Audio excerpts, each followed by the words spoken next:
ਇਹ ਜਿਹੜੀ ਤੁਸੀਂ ਆਪਣੇ ਮੋਬਾਈਲ ਉੱਤੇ ਵੀਡੀਓ ਵੇਖਦੇ ਪਏ ਹੋ, ਇਹ ਵੀਡੀਓ ਗੌਰਮੈਂਟ ਗ੍ਰੈਜੂਏਟ ਕਾਲਜ ਪਿੰਡੀ ਭੱਟੀਆਂ ਦੀ ਹੈ, ਜਿੱਥੇ ਕਾਲਜ ਦੇ ਸਟੂਡੈਂਟਾਂ ਨੇ ਆਪਣੇ ਉਸਤਾਦਾਂ ਦੀ ਨਿਗਰਾਨੀ ਵਿੱਚ ਦਰਖਤਾਂ ਉੱਤੇ ਖੂਬਸੂਰਤ ਤਖਲੀਕ ਤੇ ਮਾਹੌਲ ਦੋਸਤ ਰੰਗ ਰੋਗਨ ਕੀਤਾ ਹੈ। ਕੁਦਰਤੀ ਮਨਾਜ਼ਰ, ਰੰਗ ਬਰੰਗੀ ਅਸ਼ਕਾਲ ਤੇ ਬਾ ਮਕਸਦ ਪੈਗਾਮ ਪਰ ਮੁਸ਼ਤਮਿਲ ਇਹ ਆਰਟ ਵਰਕ ਵੇਖਣ ਵਾਲਿਆਂ ਨੂੰ ਆਪਣੀ ਤਰਫ ਮਤਵੱਜੋ ਕਰਦੇ ਨੇ ਔਰ ਅੱਖ ਦੀ ਤਾਜ਼ਗੀ ਦਾ ਅਹਿਸਾਸ ਦਿਲਾਉਂਦੇ ਨੇ।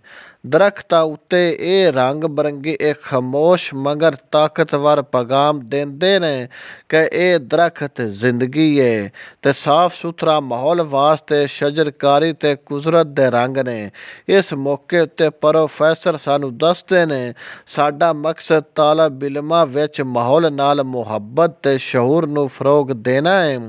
ਦਰਖਤਾਂ ਉੱਤੇ ਕੀਤੀ ਇਹ ਰੰਗ ਰੋਗਨ ਸਿਰਫ ਕਾਲਜ ਨੂੰ ਖੂਬਸੂਰਤ ਬਣਾਉਂਦੀ ਹੈ ਤੇ ਨਾਲ ਆਉਣ ਵਾਲੀਆਂ नस्लों ਨੂੰ माहौल का तहफ़्फ़ुज़ का सबक देंदे ने। मेरा ख्याल है कि माहौल को साफ़ रखने के लिए हमें हर इंसान को अपने हिस्से के 5 दरख्त ज़रूर लगाना चाहिए। ये देखिए फ़िज़ा कितनी खूबसूरत लग रही है, यहाँ पे जो दरख्तों पर पेंटिंग की है हमारी तालबात ने, वो कितना खूबसूरत तासुर दे रहे हैं। और इसी तरह के हमें बच्चों को पैगाम देना चाहिए, चाहे वो तालबात है चाहे वो तालिब इल्म है, कि अपने माहौल को साफ़ सुथरा रखने के लिए दरख्तों को लगाएं और उनके ऊपर ये पेंटिंग देखिए कितनी खूबसूरत तासुर दे रहे हैं। ਲੋਕੀ ਦਰਖਤਾਂ ਦੀ ਅਹਿਮੀਅਤ ਨੂੰ ਸਮਝਣ ਤੇ ਜ਼ਿਆਦਾ ਤੋਂ ਜ਼ਿਆਦਾ ਦਰਖਤ ਲਗਾਉਣ, ਕਿਉਂਕਿ ਦਰਖਤ ਹੀ ਸਾਡੇ ਮੁਸਤਕਬਲ ਦੀ ਜ਼ਮਾਨਤ ਨੇ।